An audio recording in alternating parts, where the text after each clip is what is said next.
Hello, everyone, and welcome to episode 44 of the Dear Herbalist Podcast titled Dosing Demystified. If you are new to this podcast, thank you so much for tuning in. Welcome, welcome, welcome. You are welcome here. And if you are a returning listener, thank you so much for your continued support. I appreciate it. Thank you guys for your comments. Yes, I have been reading them and responding as quickly as I can. Thank you so much. Let's build a community here. That is my ultimate goal. So, dosing demystified. Let's get into this. Do you find yourself confused on how to properly dose your herbal remedies? Well, tonight we are going to talk about some key factors that you need to take in consideration when dosing your herbal remedies. It is very important for herbalists to understand how to dose your herbal preparations. This is very important because you don't want to give the wrong dosage, the wrong amount. You don't want to give something to someone that may be either too much, not enough, too often, you know what I mean? Not long enough, not frequent enough. So you want to make sure that your dosage is proper so that you can make sure that your client or yourself or your family can get the maximum benefit of that particular herb. Dosing is usually where some herbalists tend to get stuck.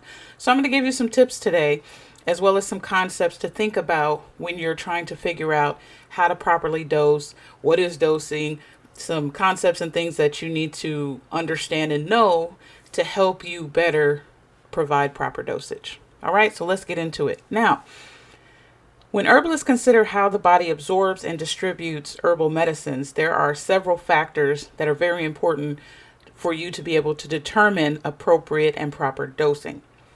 These factors ensure safety, efficacy, and optimal therapeutic effects of herbal remedies. So let me give you some key considerations. All right. Number one, there's a term called pharmacokinetics. Okay. If you haven't heard that term before, pharmacokinetics refers to the study of how a substance is absorbed, distributed, metabolized, and excreted by the body.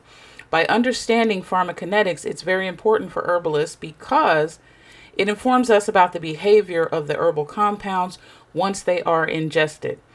This knowledge helps us to determine appropriate dosage, how often, and the form of administration, which is the best way to give the herb, to ensure that the herb is effective and safe for your client, for your family, even for yourself.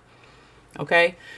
So by understanding the absorption rates, how the herb is distributed in various tissues, the metabolic pathways it undergoes, and how it eventually is excreted, herbalists can predict potential interactions with other medications, avoid toxicity, and optimize the therapeutic effects.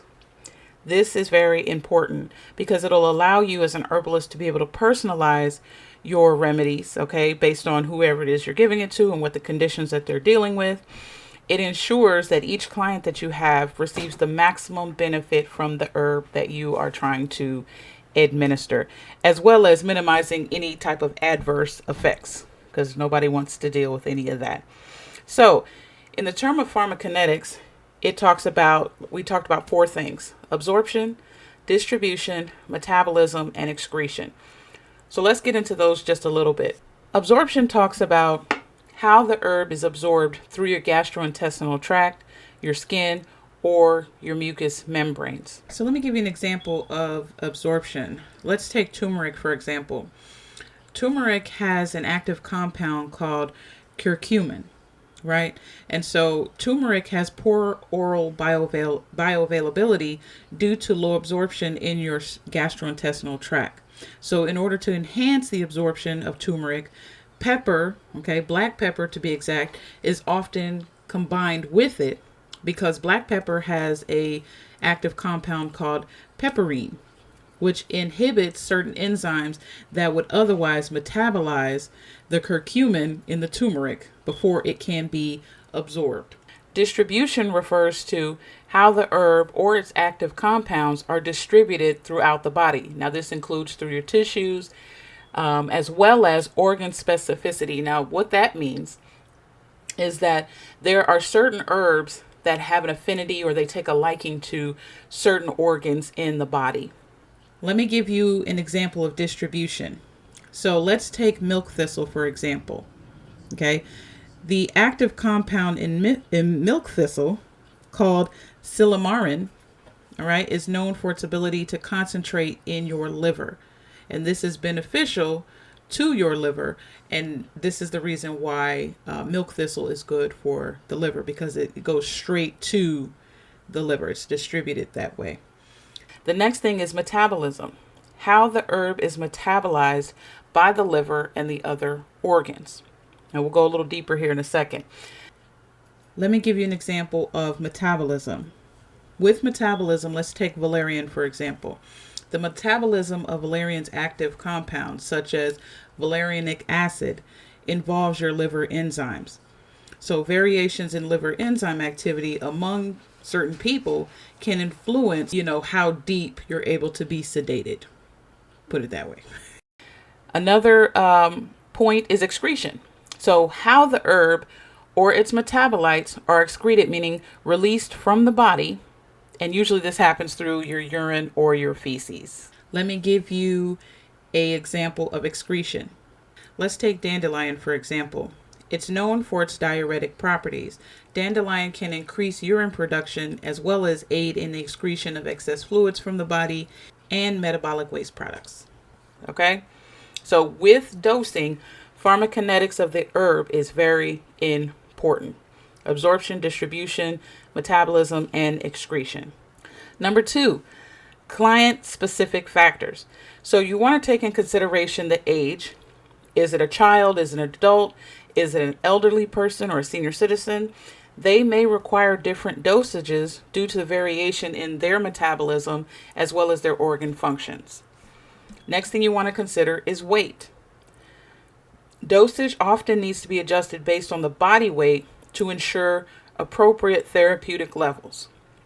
All right. Another one is gender. So we know that, there's hormonal differences that can influence how the body processes certain herbs.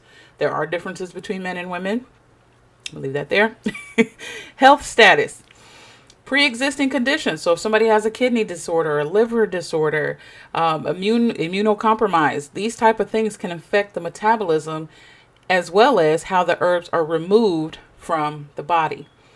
All right. Next, herbal medicine characteristics. These things also impact your dosage. Number 1 is the potency of the herb. So the strength and the concentration of the active compounds in the herb.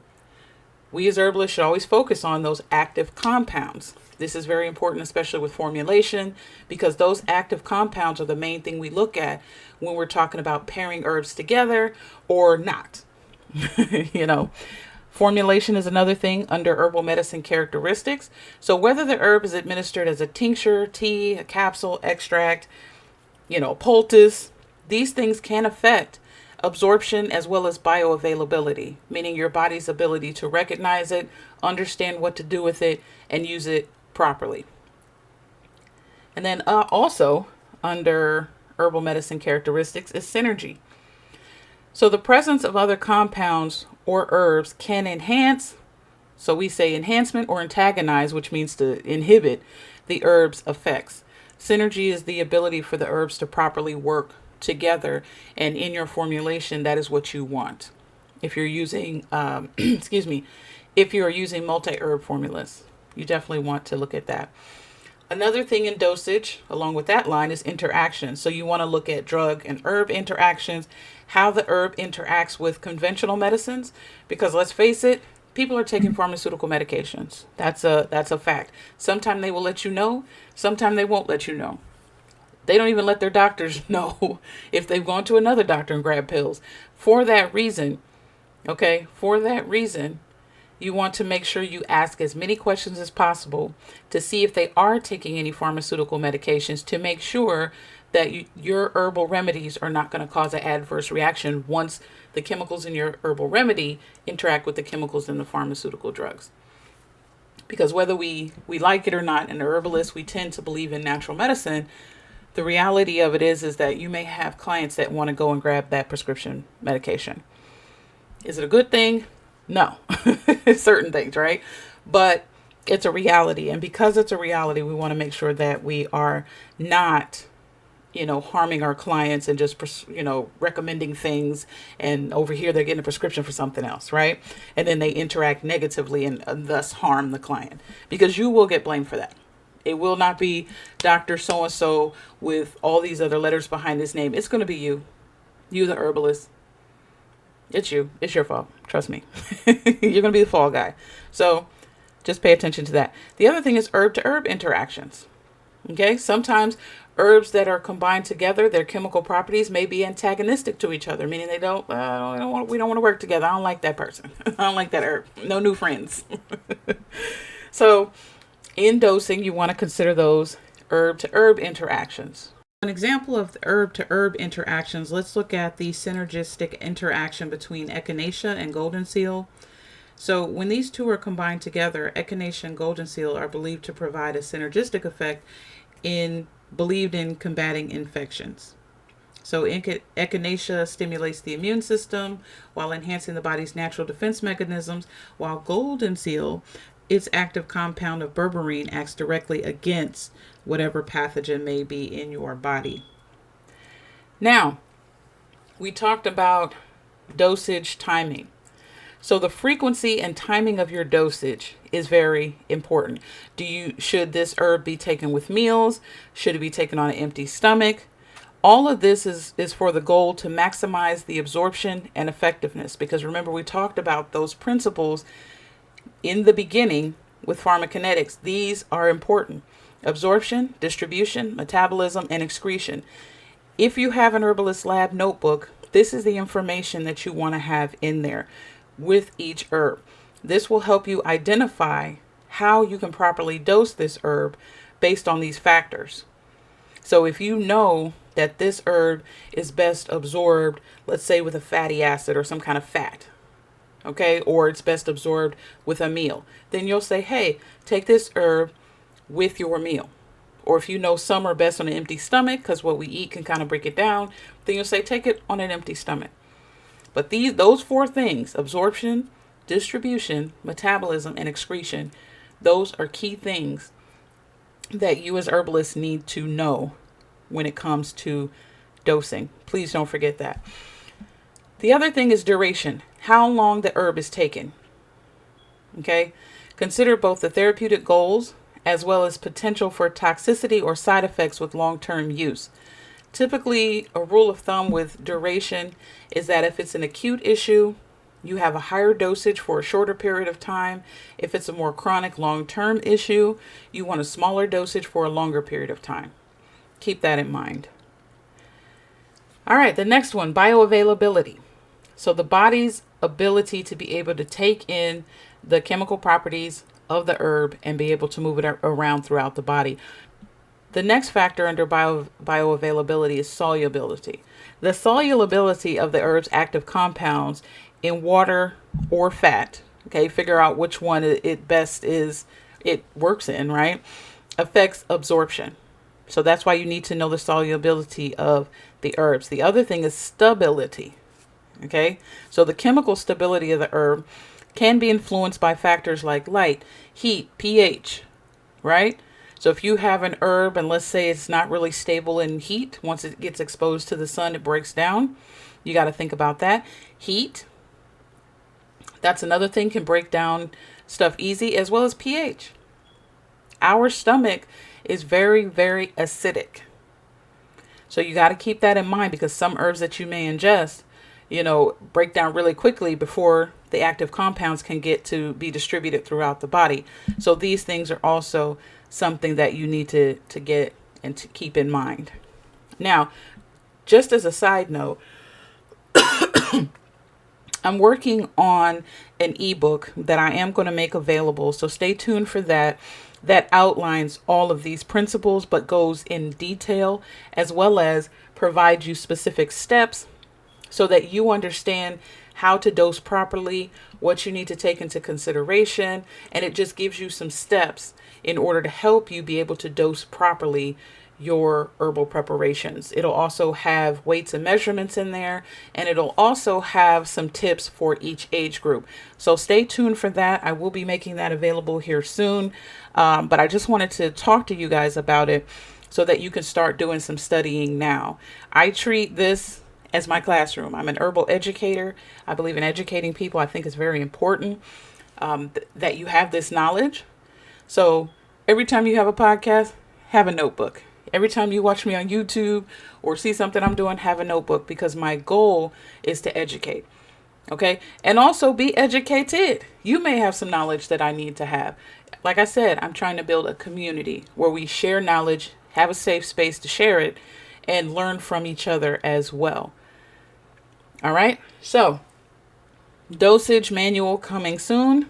Stay tuned. I will let you guys know once that is available, so that you can just have a guideline step by step that you can follow for each herbal preparation that you may make, as well as I may put some printables in there. We'll see. But it's in the works. All right. Method of preparation. When talking about dosing, the method that you use to prepare your herbal remedy, how you extract the properties from the herb matters. It does not every herb is extracted best the same way. You may have some herbs that are best extracted through, let's say, a decoction, boiling it down, or maybe through a tincture, having a solvent, alcohol or glycerin. Some herbs, their properties can be better extracted through that way. So it's important to know that, because this can affect the concentration as well as the bioavailability of the active compounds in your mixtures. Next thing is the quality of raw materials. That matters when it comes to dosage. How you get your herbs, where you get them from, the quality, are they pure? This can definitely impact the effectiveness as well as the safety of your herbs, and you want to take that into consideration. And then the last factor, all right? The last factor is the compliance. Your client compliance ensures that your dosing regimen that you've given to them is practical and acceptable to your client that you're making this remedy for. It's very important. Having them being compliant is important, because if they skip dosages, or whatever, it can cause harm to them, or it might not be effective at all. So you may have a client, you're saying, listen, take this tincture, 3 drops or 60 drops, however you want to do that, in a cup of water or something, or just directly under your tongue 3 times a day, for 7 days. And they do 2 drops in some juice, okay, once a day. If they're not compliant with the dosage, then it's not going to help them. That's just the reality. And you have to stress that with them, stress it with your family, and stress it with yourself. So that is important. Another point of dosage. Another thing is their preference. Okay.